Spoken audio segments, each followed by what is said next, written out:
Coriolanus Snow, you know his life is hard when his name ends with anus.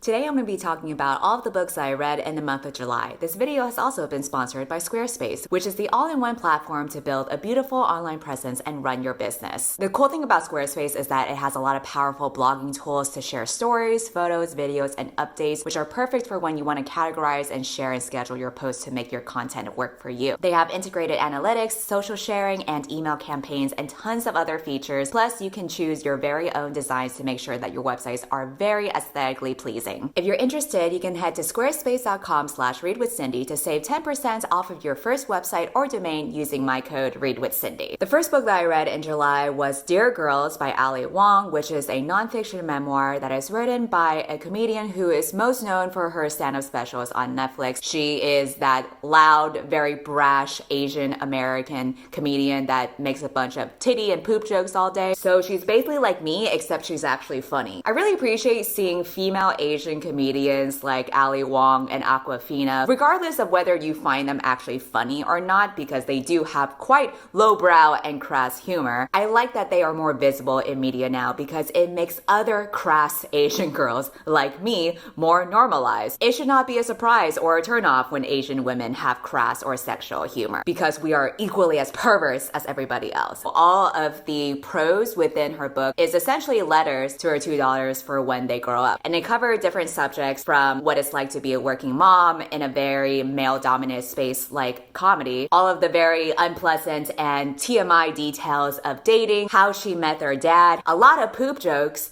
and basically just, the whole circle of life. I gave this 3 or 3.5 stars because I did enjoy listening to the audiobook overall, and it made me want to rewatch her comedy specials again. You can tell that she's a cool person, and she has so much love for her culture and where she grew up in San Francisco and being so close-knit with her family. And it's cool to see someone so unabashedly embrace their heritage like that and be so proud of that. It's also cool to see her take her stand-up very seriously and how she talked about it like a craft that she has to continuously hone and really pay attention to all the nuances and pacing and how to build up a joke. The most enlightening takeaway that I got from her when she talked about how she grew her comedy was really emphasizing to going outside of your comfort zone. For her, that meant doing comedy shows outside of San Francisco, outside of the usual demographic of Asians, and really trying to market herself to various types of audiences,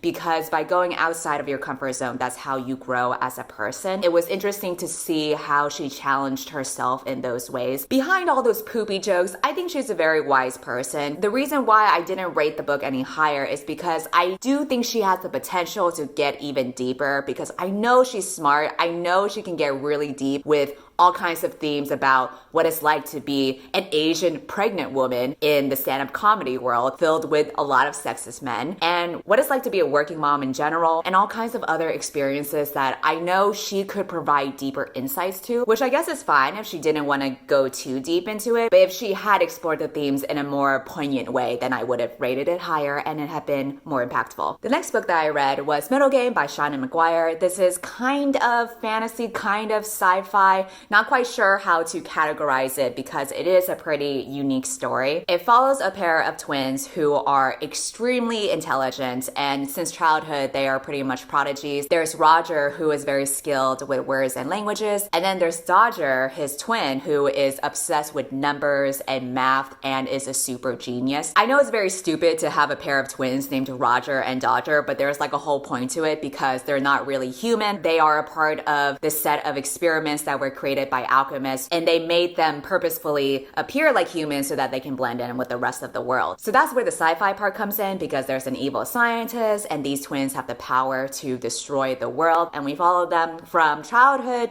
to college age. I do feel like it's kind of campy sometimes, which makes it hard for me to take seriously, especially when so many of the characters really take themselves seriously as well. Like there's this one character named Aaron who I actually ended up liking, but in the beginning, oh my god, literally everything that she said was just in metaphors. Her whole purpose is to follow the main characters around and then say really vague shit but not actually explain what's going on. Like she'll say stuff like, we'll go to the Forbidden City. It's time for us to manifest. Your fate is in their hands. And I'm like, bitch, don't you have like a physics midterm to study for? Mind your own damn business. If you're not gonna actually communicate on what's going on, then stop following around and saying very ominous shit like a fucking creep. Overall, I rated 3 stars. The plot and the concept was interesting and ambitious, but I just couldn't care for majority of the characters. There were a lot of stakes too, because obviously the world was in danger because these twins are so powerful, but I just couldn't find myself to care. I found a lot of the writing to be a little bit convoluted and scattered, which I think is the consequence of what happens when you get super, super ambitious with what you're trying to do. I did find it amusing how Shauna Maguire is like the opposite of Cassandra Clare, because she keeps on insisting to the readers throughout the whole story that these twins do not like each other romantically. Even before they figure out that they're twins and they're related, they have like this special connection from an early childhood. But then every other chapter, she's like,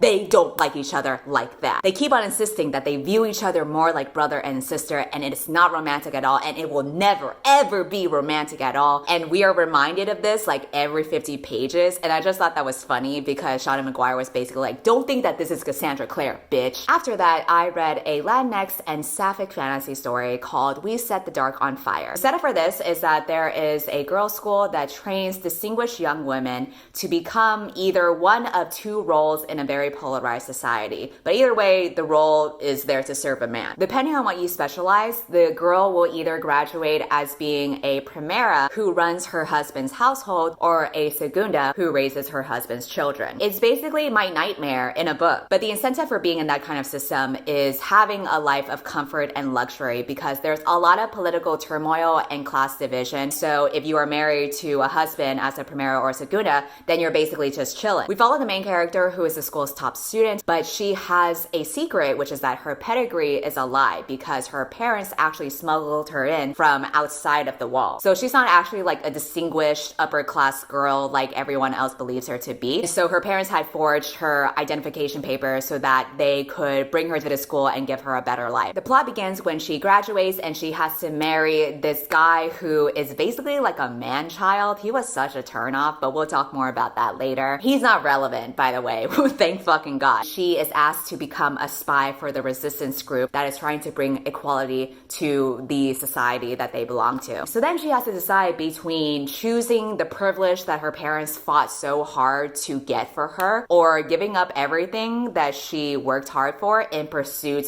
of a free and just society. I can already see so many parallels that you could draw from this story idea to the real world, just with how that she ended up in this society in the first place, and this idea that you have to assimilate and abandon kind of your values and what you went through in order to be part of like the top tier of people, and you having to question that and question your privilege and what you're ready to give up on. That's a really interesting concept to tap into. And then the icing on the cake is that there is a forbidden sapphic romance, specifically between the 2 wives that the husband is married to. So you're basically reading about an arrogant straight man who has 2 wives who fall in love with each other instead. We love to see it. We set this pussy on fire indeed. I don't even blame her, because in the first early chapters, she's reading a handbook that's required for a primera about what to do with her husband. And it has all types of things like the specific number of the room temperature that the husband wants. And I'm like, yo, fuck this. So again, I really liked the idea, but unfortunately, I found the romance to be developed way too quickly. Like if you're gonna yearn,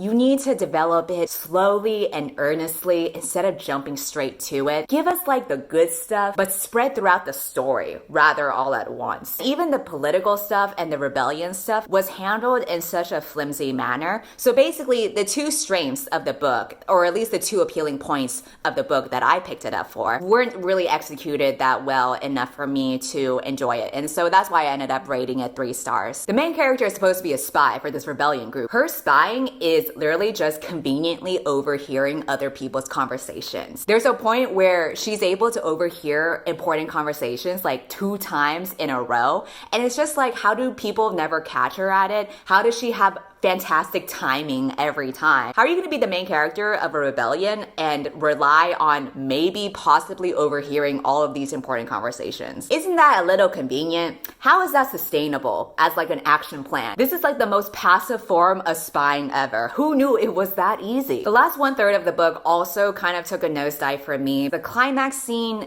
didn't exactly make sense to me in terms of the mechanics. I can't go into detail because of spoilers. Another part that I won't go into detail about is there's supposed to be this major reveal that the love interest has, and it keeps on building up throughout the story. And I thought the secret was going to be something super juicy, but then when it actually gets revealed, I'm like, this is what you're gonna angst over? I don't see the issue with the secret that was supposed to be so devastating. So I'm just looking at the main character and I'm thinking, listen, you really don't need to angst over this. It's really not that deep. You should focus on practicing your spying skills instead. Good ideas, I just didn't quite like the execution. The next book that I read was Normal People by Sally Rooney, which is a contemporary novel. Is it literary? I might think so because it does kind of try to be super deep.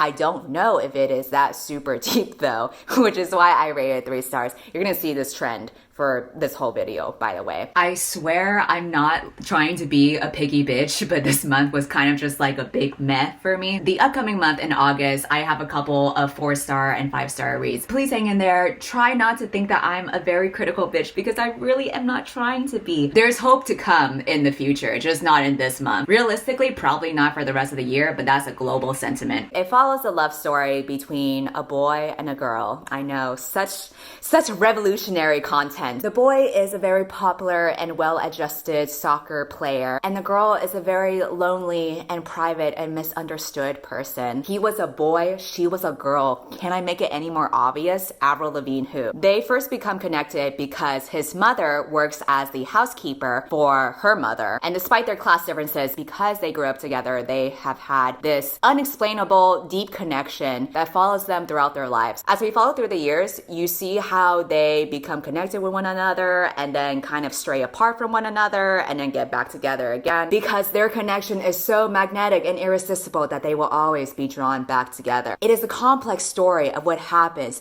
when you are entangled with a person that you just can't veer away from. But the whole time that I was reading it, I was just thinking, isn't the story just about a bunch of white people hooking up like over and over? I know people will be mad at me for saying that, but am I wrong? Am I wrong? Technically, I'm not wrong because that's literally what it is. They hook up, then they don't hook up, then they hook up again, then they don't hook up, and it just becomes like the circle over and over. Nothing really happens, which is fine because I've read and enjoyed a lot of literary novels where nothing happens. And I know the whole point of the story is to have this really emotionally poignant portrayal of how people weave in and out of your life. And it explores various themes of the class differences between the characters and the first love that they share together, and also depression because the main characters deal with a lot of mental health issues. But I mean, ultimately, it's just about 2 people hooking up. They're very codependent. I don't know. It's very like romanticized. I do think the characters are fitting for each other. I don't really have any complaints about their relationships. I just think,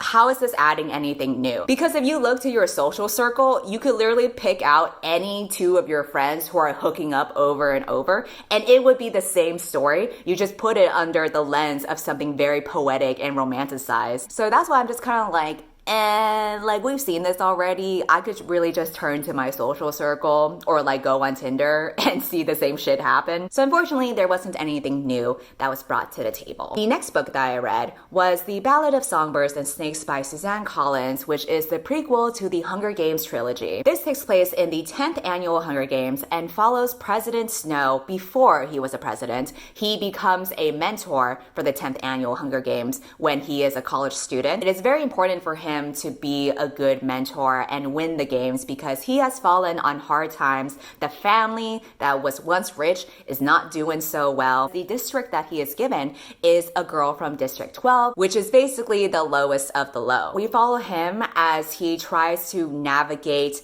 the cards that he has been dealt with, and also navigate the very unexpected, kind of forbidden feelings that he has for his tribute. A lot of people did not like this book. From the moment that the synopsis of this book was announced, a lot of people were not into it at all because nobody really cares about Snow. Nobody really asked for his background story. I had extremely low expectations picking up this book, and that might be what saved me because surprisingly, I actually really enjoyed the first half of the book. Even him just whining about how he's poor, I somehow kind of found that interesting as well. I don't know, maybe it just helps for me to have really low expectations. Coriolanus Snow, you know his life is hard when his name ends with anus. I was really invested in his conflicted feelings about the games and how he starts to become very possessive towards his love interest. I'm like, oh my god, Daddy Snow. I'm just kidding. He ain't shit. I just like it when villains pine. This set up for a really interesting and juicy dynamic because there's so much potential to create like a tragic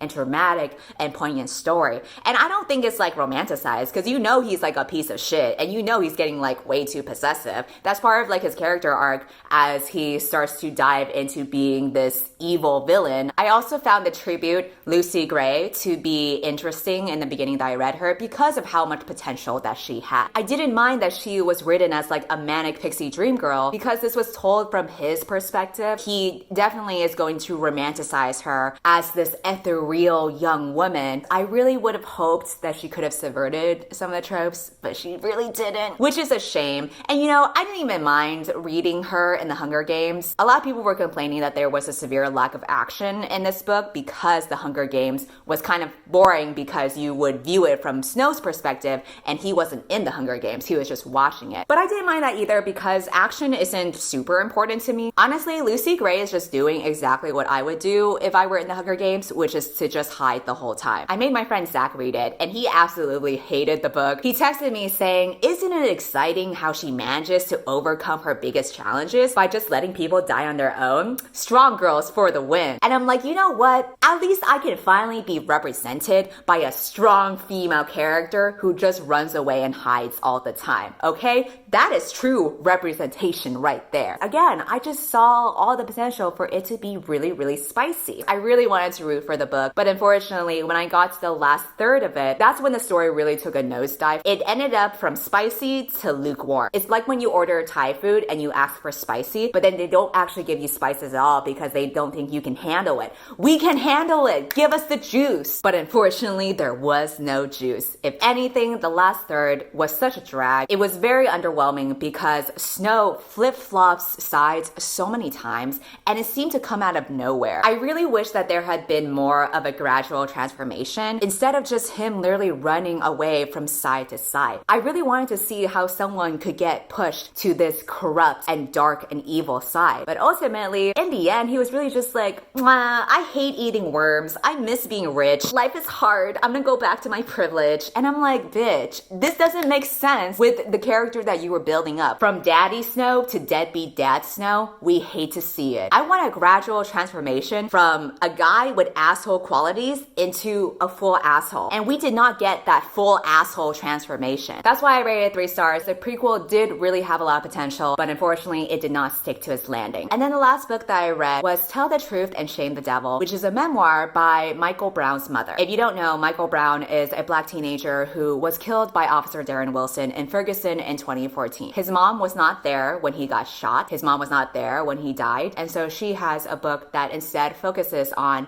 his life and the short life that they share together as mother and son. She also goes into more details about her background story. She talks about her experiences being a single teen mom and her experiences with domestic abuse. First of all, I'm really glad that we get to see the few glimpses of Michael's life and his mother's life because I think it's so important to really humanize the people that we have lost. It's important to talk about and learn about people's stories, about the life that they lived before they even died. It's hard for me to rate the story because it's so personal and it's so real. I'm trying to focus on the ghostwriter's ability to put the story together. not on the story itself. Because 99% of memoirs are basically ghostwritten by another person. In this case, I think this person could have done a better job. I couldn't help but feel like so much of it was rushed, as if they had a really quick deadline and they had to pump out the book right away. Because of the discordant way that the narrative was organized, I noticed a couple of typos and like errors, which is something that the ghostwriter or the editor should have caught. A lot of their writing is explained very matter-of-factly instead of giving us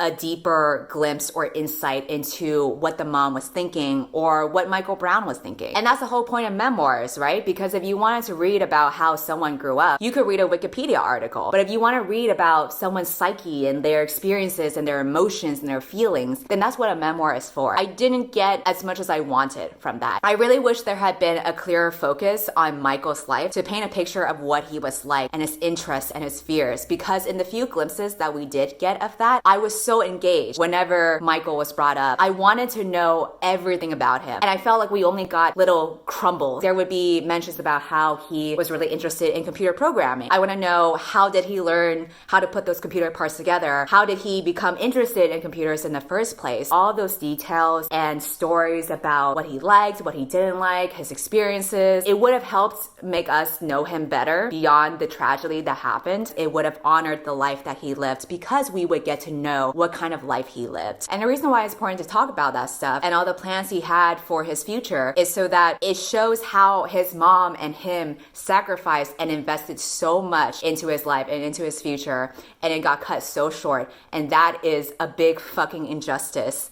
And anyway, I'm getting emotional, so I'm gonna end it here. I wanted more from Michael, and I'm just sad that we didn't get more. Anyway, I'm feeling very uncomfortable with my emotions, so we're gonna go ahead and talk about all the books I'm gonna read in the month of August. I will be reading True Colors, The Glass Castle, Get a Life, Chloe Brown, There Will Come a Darkness, My Dark Vanessa, 10,000 Doors of January, and whatever else I'll get my hands on. Thanks for watching. Unsubscribe from my channel. Goodbye. Don't stay awake for too long, don't go to bed.